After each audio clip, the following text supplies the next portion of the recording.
If you're 55 and somewhere in a quiet corner of your mind you have started to wonder whether your best years are already behind you, if you feel overlooked, outdated, like the world moved on and did not tell you, if you caught yourself thinking, did I miss my moment?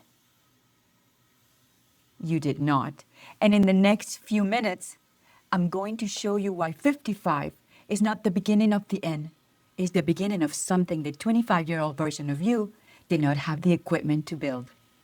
Before I go any further, there is one reason 55 is more powerful than 25, and almost no one talks about this. I'll come back to that in a few minutes. Stay with me. Here is what I want to say to you first. You do not actually feel old. What you feel is uncertain. You feel like time has been moving and you have not been moving with it in the direction you meant to go. You feel like you should be further. You feel the particular weight of looking back and not being sure what all of it was for. That's not age. That is the absence of clarity about where your real power lives. And here is what changes everything. Was true for us at 55 that was never true at 25. The younger version of us was chasing approval. She was performing. She was trying to prove she was enough to her family, to her boss, to a man, to people she didn't even like, and to a world that kept moving the finish line. She was running toward things without knowing whether those things were actually hers. The woman you are now can do something she couldn't do then. She can choose alignment instead of approval. And that's not a small thing. That's everything. I want you to do something simple. Not later. Do it now while you're watching this. Grab a pen and a paper and write down 3 things you want and are no longer willing to live without. That's it. Because here is what I want to share with you. When you were younger, you didn't know what you wanted. From the time you were a child, you said yes to anything that glittered. And when it stopped glittering, you went looking for the next thing to fill the space. You said yes to things that drained you because you could not yet feel the difference between what was yours and what was not. You took jobs out of fear that nothing better would come. You said yes to the first man who asked because you were afraid a better one would never come. I remember writing those same 3 things myself.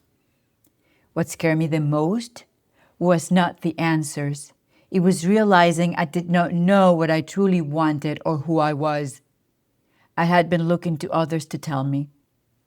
At 55, you don't have to experiment anymore. You optimize.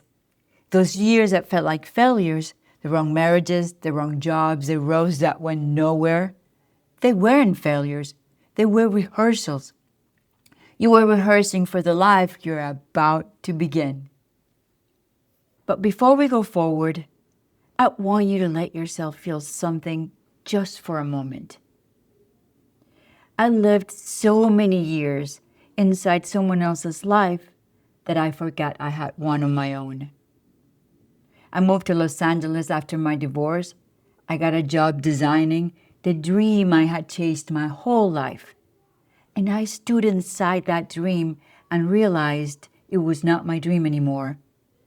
I was with a man who took all the air in the room, and I spent more energy trying to keep him than I ever spent trying to keep myself.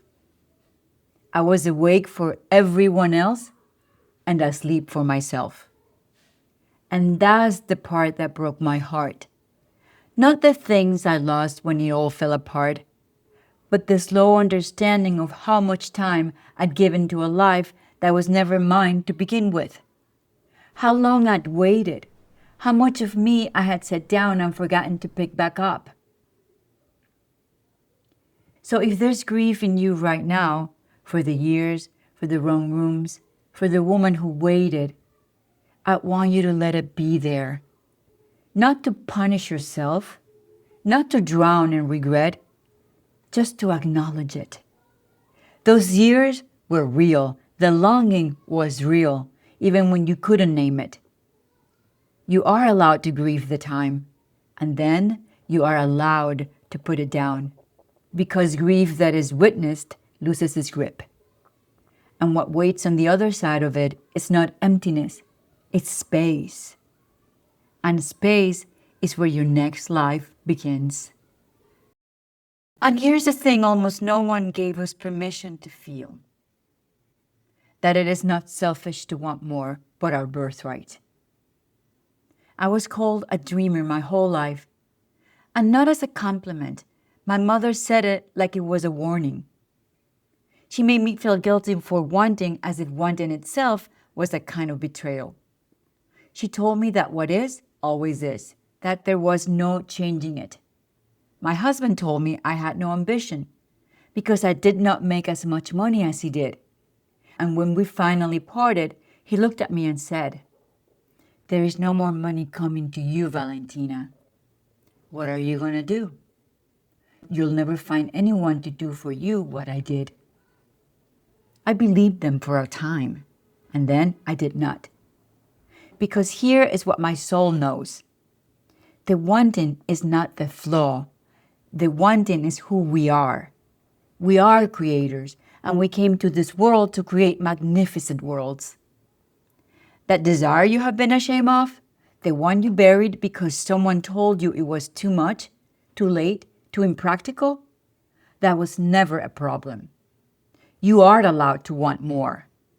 You were always allowed. If what I'm saying is landing, if you're in this season and ready to build forward instead of backward, I have a link below. It is a free vibration alignment session, just a conversation, just you and me. Because I truly believe there is a community of women who have decided they're not done, who refuse to be told it's too late, who are tired of being invisible and are ready to be invincible. If that is you, the link is yours. Earlier, I told you there was one reason 55 is more powerful than 25 and that almost no one talks about this. Here it is. At 55, something in you has stopped being able to lie. You may not be able to name it yet, but you feel it. That quiet refusal underneath your days.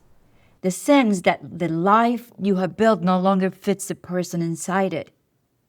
You wake up with that weight in your stomach and you cannot say exactly why. You only know you can keep living the way you have been living. Most women are taught to fear that feeling, to push it down, to be grateful and stop making trouble. I'm here to tell you it is the most important thing that has ever happened to you. Because that feeling is not depression. It's not a midlife crisis. It's not your falling apart. It's your soul calling you. And here is the thing no one tells you. You are not your body. You are not your mind. You are your soul. The body is only the house. The soul is the one who lives there. Everything you have been taught to call you, the roles, the history, the story, those were costumes. Shakespeare knew it 400 years ago. All the world's a stage, and all the men and women merely players. I wore mine for decades. I worked 12, 14 hours a day and felt proud of it. The pushing became the only thing I knew how to do. It became my identity.